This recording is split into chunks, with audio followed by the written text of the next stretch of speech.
अस्सलाम वालेकुम दोस्तों, welcome back to Amana commodities. आज डेट है 14 जून 2022 और आज की डेट में हम देखेंगे कि मार्केट हमें कौन से ऐसे पेयर्स के ऊपर अपॉर्चुनिटी दे रही है जिनको आज के दिन में हम ट्रेड करके मार्केट से एक अच्छा गेन जो है वो बना सकते हैं। आप भाइयों से हमारी दरख्वास्त है कि वीडियो को शुरू से लेके एंड तक लाजमी देखा करें ताकि जो भी एनालिसिस हम आपको बताएं वो आपको अच्छे तरीके से समझ में आए, ताकि जब आप अपना ओन एनालिसिस उनके ऊपर करें तो आपको एक बेटर ट्रेड जो है वो मिल सके। तो चार्ट पे जाने से पहले जिन भाइयों ने अभी तक हमारे चैनल को सब्सक्राइब नहीं किया वो सबसे पहले हमारे चैनल को सब्सक्राइब कर लें, साथ ही बेल आइकन का जो बटन होता है उसकी ऑल नोटिफिकेशन पे क्लिक कर दें ताकि जब भी हम अपनी वीडियो अपलोड करें वो आपको बर वक्त जो है वो मिल सके। तो आइए हम अपने चार्ट पे जाते हैं। सबसे पहले हमारे सामने जो चार्ट आता है वो डॉलर इंडेक्स का है और हम ये आपको कई बार बता भी चुके हैं कि इसको हम एनालाइज क्यों करते हैं, ताकि हम तमाम पेयर्स जिनका ताल्लुक डॉलर के साथ होता है उनको हम आसानी से एनालाइज जो है वो कर सकते हैं। अभी अगर आप देखें तो डॉलर जो है उसने अपनी रेजिस्टेंस को ब्रेकआउट किया एंड देन वापस जो है वो फॉलिंग में आ चुका है। अगर तो 2 घंटे और 28 मिनट के बाद अगर आप देखें कि डॉलर इंडेक्स जो है वो नीचे क्लोज हो गया, मतलब कि ये जो सिनेरियो बनेगा this is called fake breakout. तो हम बहुत हद तक ये तसव्वुर कर सकते हैं कि डॉलर जो है वो मज़ीद जो है वो आपका डाउन साइड में आज के दिन में आपको देखने को मिल सकता है। अगला पेयर हमारा गोल्ड का आ जाता है। गोल्ड हमने जैसे जैसे लास्ट टाइम प्रिडिक्ट किया हमारा एनालिसिस 101% जो है गोल्ड के ऊपर एक्यूरेट गए हैं। लास्ट वीक में हमने लास्ट जो वीडियोस थी उनमें हमने आपको बाइंग सेलिंग बताई, एग्जैक्टली जो गोल्ड ने वैसा ही रिएक्ट जो है वो किया है। अभी आपने एक चीज़ को नोटिस करना है कि मार्केट ने अपनी इस सपोर्ट को बड़ा स्ट्रांगली जो है वो ब्रेक किया एंड देन अब अगेन मार्केट जो है वो अपसाइड में मूव कर रही है। सेम वैसे ही जैसे डॉलर इंडेक्स ने अपनी रेजिस्टेंस को ब्रेक किया एंड देन अगेन जो है वो फॉलिंग में आ रहा है।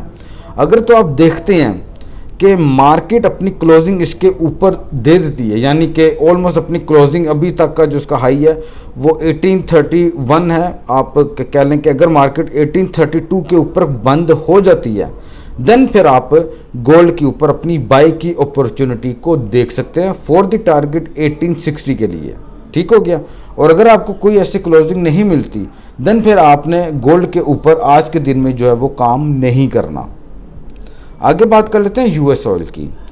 यूएस ऑयल हमें लग रहा है कि ये काफ़ी स्ट्रॉन्ग है और ये मज़ीद जो यहाँ से अप साइड में हमें देखने को मिल सकता है।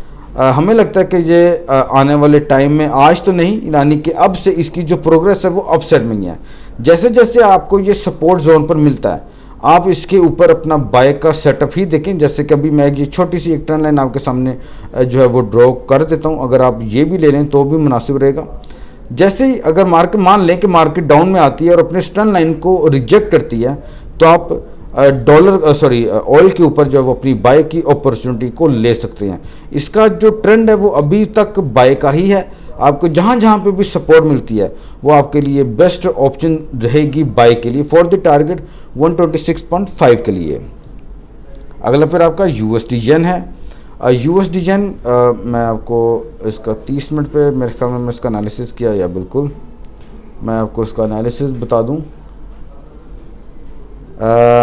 मार्केट जो है वो अपनी टर्न लाइन पे बिल्कुल आके सपोर्ट ले रही है। मैंने यहीं से ही इसकी बाय का बताया था। मुझे लगता है कि इसकी मार्केट यहाँ से जो है वो अप साइड में मूव कर सकती है और अगेन जो है वो अपने इस हाई की तरफ जाएगी, या तो अगेन अपने इस ट्रेंड लाइन को मार्केट जो है वो टच करने के लिए जा सकती है। तो हम इसको अभी के लिए बाय में देख रहे हैं, लेकिन आपने इसके ऊपर बाय की ट्रेड तब एक्टिव करनी है जब इसकी D1 की कैंडल भी जो है वो बाय में आ जाएगी। अगर तो इसकी D1 की कैंडल सेल में है, जैसे कि अभी सेल में है, तो आपने इसके ऊपर अभी के लिए बाय की ट्रेड एक्टिव नहीं करनी जब तक वो बाय में इसकी मार्केट कन्वर्ट ना हो जाए। जैसे ही इसकी मार्केट बेरिश से बुलिश में आएगी D1 की कैंडल, देन आप इसके ऊपर अपनी बाय की अपॉर्चुनिटी को ले सकते हैं।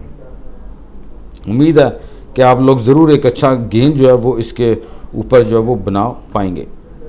नेक्स्ट बात कर लेते हैं USD CHF की। इसको हम मुसलसल डाउन ट्रेंड में ही देख रहे हैं और मेरा ऐसा मानना है कि इसकी मार्केट काफ़ी वीक है। CHF जो है वो काफ़ी स्ट्रॉन्ग है अगेंस्ट द डॉलर, और हमें लग रहा है कि इसकी मार्केट मुसलसल जो है वो फॉलिंग में चलती चली जा सकती है टू 0.9770 के जोन तक के लिए। अगला पेयर आपका यूरो USD है। यूरो USD को हम बाय में देख रहे हैं ना कि सेल में, क्योंकि डॉलर इंडेक्स भी आपका जो है वो फॉलिंग में आ रहा है। तो यूरो जो है वो उसके मुकाबले में हमें स्ट्रॉन्ग लग रहा है, जिसकी बेस पे हम ये कह सकते हैं कि ये जो है हमें बुल में मिल सकता है, और आपका जो टारगेट है वो 1.0545 होना चाहिए। अगला फिर आपका ऑस्ट्रेलियन डॉलर USD है। इसको हम सेल में देख रहे हैं ना कि बाय में। अभी आप लोग बहुत से भाई ऐसे होंगे जो कि कहेंगे अभी आप यूरो को बाय में बता रहे हैं लेकिन ऑस्ट्रेलियन डॉलर को सेल में बता रहे हैं। तो उसका आंसर बहुत सिंपल है। देखें, हर जो पेयर है वो कंट्री टू कंट्री वेरी करता है। लाजमी नहीं है कि यूरो USD अगर बाय में जा रहा है तो इसका मतलब कि डॉलर आपका वीक है। हो सकता है कि डॉलर स्ट्रॉन्ग है अगेंस्ट दी ऑस्ट्रेलियन डॉलर।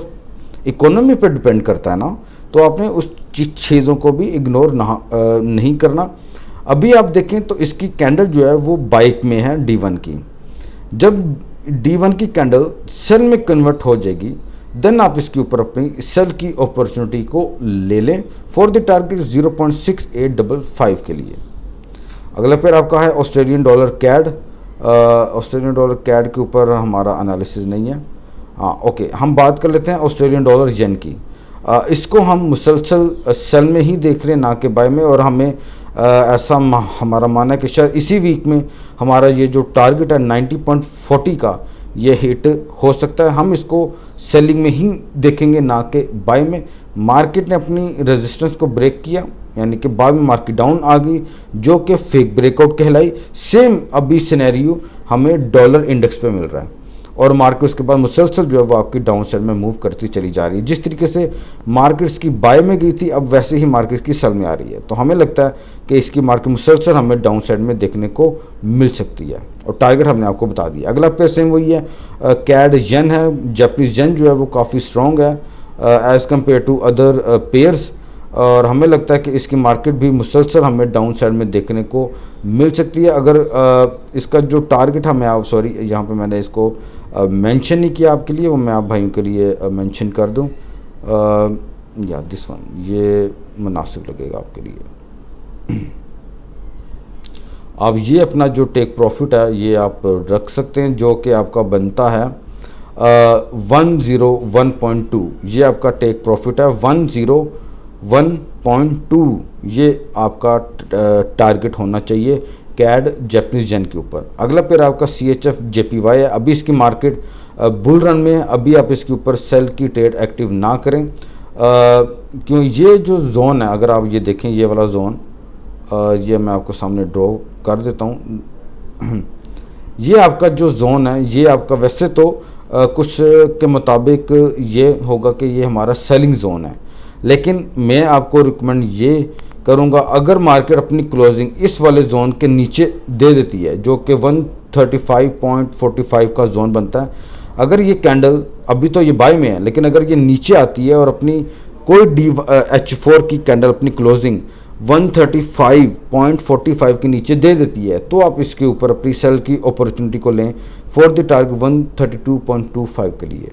अगला पेयर आपका पाउंड येन है। हम इसको मुसलसल सेलिंग में ही देख रहे हैं ना कि बाय में। मार्केट अपनी डबल टॉप से जो है वो डाउन आई है, और जापानीज येन जो है हमें काफ़ी स्ट्रॉन्ग लग रहा है, और हमारा ऐसा मानना है कि इसकी मार्केट मुसलसल इसी तरीके से हमें डाउन साइड में देखने को मिलेगी फॉर द टारगेट 160.00 के लिए। और आपका लास्ट पेयर यूरो येन है। इसके ऊपर भी हम सेल की ही अपॉर्चुनिटी को देख रहे हैं, लेकिन अभी हम इसके ऊपर सेल नहीं करेंगे क्योंकि अभी इसकी D1 की कैंडल जो है वो बाय में है। जब तक ये सेल में कन्वर्ट नहीं होगी हम इसके ऊपर अपनी सेल की अपॉर्चुनिटी को नहीं लेंगे। हमने अगेंस्ट दी ट्रेंड जो है वो ट्रेड नहीं लगानी। जैसे कि आज D1 की कैंडल बाय में है तो हम इसको क्यों सेल कर दें? अभी हमें कोई ऐसा कोई रीज़न चाहिए जहाँ जिसकी बेस पे हम ये जो है फैसला ले पाएँ कि नहीं यार अब मुझे जो है इसके ऊपर सेल की अपॉर्चुनिटी को लेना चाहिए। तो जैसे ही हमें कोई अपॉर्चुनिटी मिलेगी हम अपने क्लाइंट्स को जो है उसके मुतालिक जो है वो गाइड ज़रूर करेंगे। ये एक जोन है, अगर तो ये स्ट्रांगली रिजेक्ट हो जाए तो हमारे लिए अच्छा है कि हम इसके ऊपर फिर बाई की अपॉर्चुनिटी को ले सकते हैं। देखिए मार्केट डाउन आई, थोड़ी सी उठी, फिर डाउन आई, थोड़ी सी अब गई, अब यहाँ से अगेन जो इसकी मार्केट फॉलिंग में आ सकती है। लेकिन आपका ध्यान जो है वो D1 की कैंडल पे होना चाहिए। जब तक वो D1 की कैंडल सेल में ना आए, आपने इसके ऊपर सेल की अपॉर्चुनिटी को अवेल नहीं करना। उम्मीद है कि आज के एनालिसिस आपको हमारे समझ में आए होंगे और हमने आपको बहुत डिटेल से जो है वो बताया कि कब आपको बाय की पोजीशन लेनी चाहिए और कब आपको सेल की पोजीशन लेनी चाहिए। अपना ओन एनालिसिस भी लाजमी करें, जिस पेयर पे भी आपका एनालिसिस हमारे साथ मैच करता है, आप उसी पर्टिकुलर पेयर के ऊपर अपनी ट्रेड को एक्टिव करें। Thank you so much. अल्लाह हाफिज़।